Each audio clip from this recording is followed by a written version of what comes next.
Hello friends, welcome to my YouTube channel. आज हम लोग संपूर्ण जीके का प्रैक्टिस सेट 3 कंप्लीट करेंगे, जो सभी प्रतियोगी परीक्षाओं के लिए बेहद ही महत्वपूर्ण है। और ये वही क्वेश्चन है जो किसी न किसी एग्जाम में पूछे गए हैं। और संपूर्ण जीके की प्लेलिस्ट आपको हमारे चैनल में मिल जाएगी, आप लोग जाके देख सकते हैं। और अगर वीडियो अच्छा लगे तो चैनल को सब्सक्राइब करें, वीडियो को लाइक करें, कमेंट करें। चलिए देखते हैं। यहाँ पे पहला क्वेश्चन पूछा गया है, किसी राजनीतिक दल को पंजीकृत दल की स्थिति पाने के लिए कम से कम कितने प्रतिशत मत पाने चाहिए? तो इस क्वेश्चन का आंसर हो जाएगा 4% मत। कितने परसेंट मत?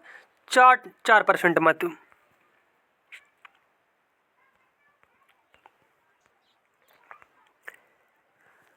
उसके बाद यहाँ पे दूसरा क्वेश्चन पूछा गया है, भारत के नियंत्रक एवं महालेखक परीक्षक का कार्यकाल कितने वर्षों का होता है? तो भारत के जो नियंत्रक एवं महालेखक परीक्षक है, इनका कार्यकाल होता है 6 वर्ष का। कितने वर्ष का होता है? 6 वर्ष का होता है।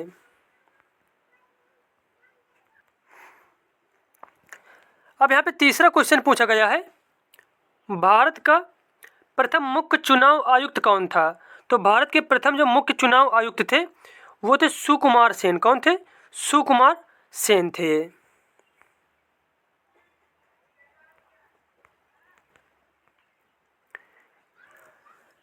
अब यहाँ पे चौथा क्वेश्चन पूछा गया है, सर्वोच्च न्यायालय के न्यायाधीश की सेवानिवृत्त की आयु कितनी होती है? सर्वोच्च न्यायालय के न्यायाधीश जो होते हैं उनकी सेवानिवृत्त रिटायरमेंट की जो उम्र होती है वो पूछा गया है। तो इसका आंसर हो जाएगा 65 वर्ष। कितने वर्ष? 65 वर्ष।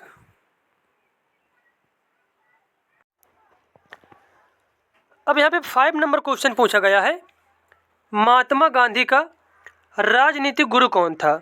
सभी को मालूम होगा महात्मा गांधी के राजनीतिक जो गुरु थे उनका नाम था गोपाल कृष्ण गोखले। क्या नाम था? गोपाल कृष्ण गोखले नाम था।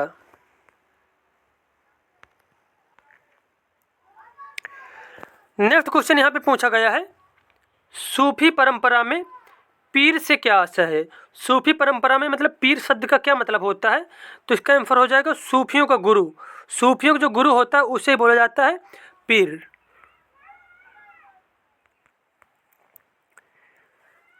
नेक्स्ट क्वेश्चन यहाँ पे पूछा गया है, गुरु गोविंद सिंह द्वारा खालसा पंथ की स्थापना किस वर्ष में की गई थी?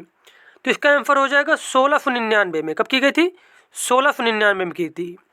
और अगर क्वेश्चन ये पूछ लिया जाए कि खालसा पंथ की स्थापना किसने की, तो इसका आंसर हो जाएगा गुरु गोविंद सिंह ने।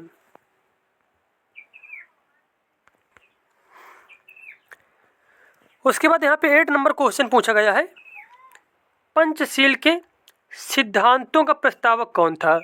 पंचशील के सिद्धांतों का प्रस्तावक कौन था? तो इसका आंसर हो जाएगा पंडित जवाहरलाल नेहरू थे। कौन थे? पंडित जवाहरलाल नेहरू थे।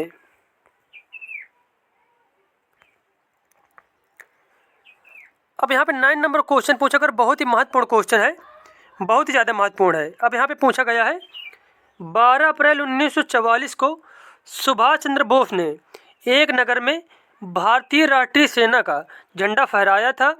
वह नगर इस समय किस राज्य केंद्र शासित प्रदेश में है? तो वह नगर कौन था?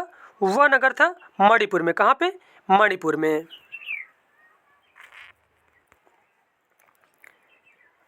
अब यहाँ पे नेक्स्ट क्वेश्चन पूछा गया है, निम्नलिखित में से किसको किसी कोशिका में अचल संपत्ति माना जाता है? अचल संपत्ति माना जाता है कोशिका में कार्बोहाइड्रेट को। किसको? कार्बोहाइड्रेट को।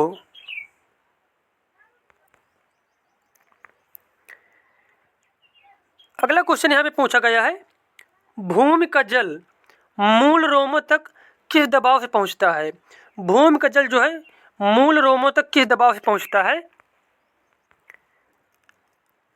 तो इस क्वेश्चन का आंसर हो जाएगा परासरण दबाव से। किससे पहुँचता है? परासरण दबाव से पहुँचता है।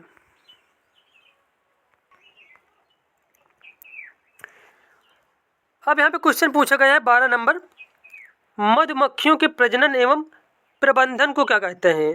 मधुमक्खियों के प्रजनन एवं प्रबंधन को कहा जाता है एपीकल्चर। क्या कहते हैं उसको? एपीकल्चर कहा जाता है।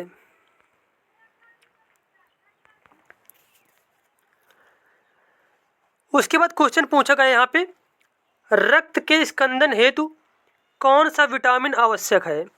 रक्त के स्कंदन हेतु कौन सा विटामिन आवश्यक है? तो इसका आंसर हो जाएगा विटामिन के। कौन सा विटामिन?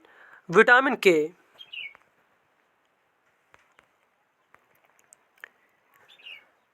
अब यहाँ पे क्वेश्चन पूछा गया आपसे, 14 नंबर क्वेश्चन है, लाल रक्त कणिकाओं का औसत जीवन काल लगभग कितने समय का होता है? ये जो लाल रक्त कणिकाएं होती हैं, इनका जो जीवन काल होता है यह होता है लगभग 100 से 120 दिन। कितना होता है? 100 से 120 दिन होता है।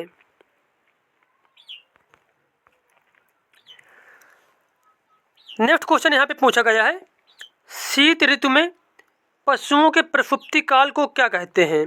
शीत ऋतुओं में पशुओं के प्रसुप्ति काल को कहा जाता है हाइबरनेशन। क्या कहा जाता है? हाइबरनेशन कहा जाता है।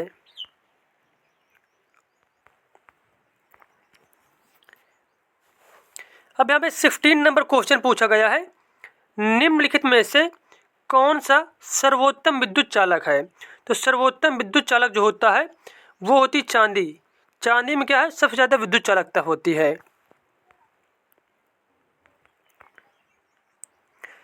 अब यहाँ पे 17 नंबर क्वेश्चन पूछा गया है, उड़ान अभिलेखी का तकनीकी नाम क्या है? उड़ान अभिलेखी के तकनीकी नाम जो है उसे कहा जाता है काला बक्सा। क्या कहा जाता है? काला बक्सा कहा जाता है।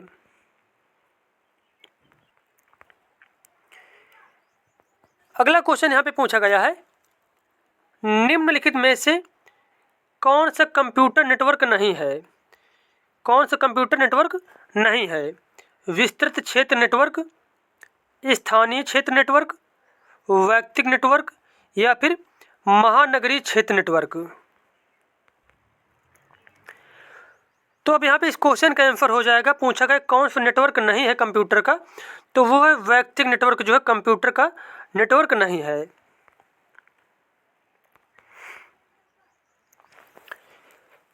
अब यहाँ पे 19 नंबर क्वेश्चन पूछा गया है, उर्वरकों के निर्माण में निम्नलिखित में से कौन सा तत्व प्रयोग में लाया जाता है?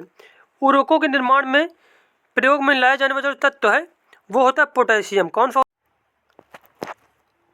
अब यहाँ पे 20 नंबर क्वेश्चन आपसे पूछा गया है, प्राकृतिक रबड़ किसका बहुलक है? प्राकृतिक रबड़ किसका बहुलक है? तो इसका आंसर हो जाएगा आइसोप्रीन का। किसका बहुलक है प्राकृतिक रबड़? आइसोप्रीन का बहुलक है।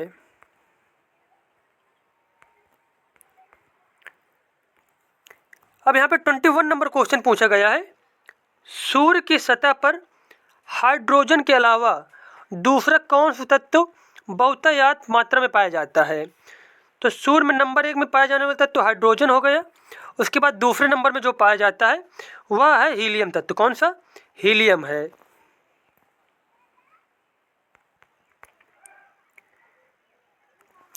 अब यहाँ पे अगला क्वेश्चन पूछा गया आपसे, निम्नलिखित में से कौन सा एलपीजी का प्रमुख घटक है? एलपीजी का प्रमुख घटक है प्रोपेन। कौन सा है? प्रोपेन। अब यहाँ पे 23 नंबर क्वेश्चन पूछा गया है, आयुसीएन द्वारा प्रमुख संकटग्रस्त जीवों को कितने वर्गों में वर्गीकृत किया गया है? तो आयुसीएन के द्वारा संकटग्रस्त जीवों को वर्गीकृत किया गया है 7 वर्गों में। कितने वर्गों में?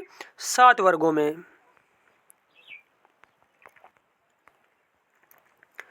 उसके बाद नेक्स्ट क्वेश्चन पूछा गया यहाँ पे, मीना माता रोग किस कारण से हुआ था? मीना माता जो रोग हुआ था यह हुआ था पारा की वजह से। किसकी वजह से? पारा की वजह से हुआ था।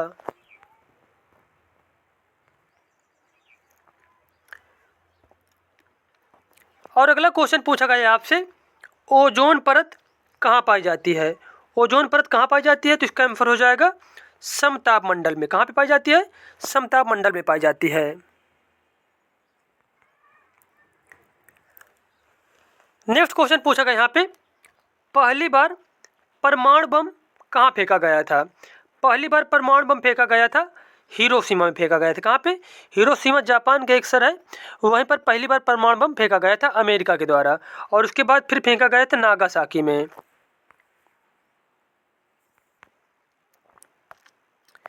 अब आपसे क्वेश्चन यहाँ पे पूछा गया है, युआन किस देश की मुद्रा है? युआन मुद्रा है चीन की। कहाँ की है? चीन की मुद्रा है।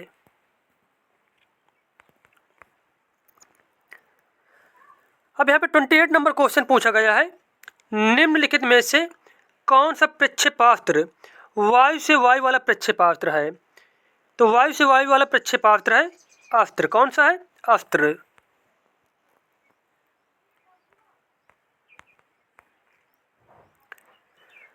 अब यहाँ पे 29 नंबर क्वेश्चन पूछा गया है, संतोष ट्रॉफी किस खेल से संबंधित है?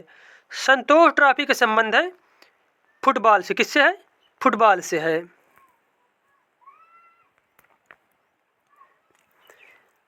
अब यहाँ पे 30 नंबर क्वेश्चन और लास्ट क्वेश्चन आपसे पूछा गया है, कथकली शास्त्रीय नृत्य किस राज्य से शुरू हुआ था?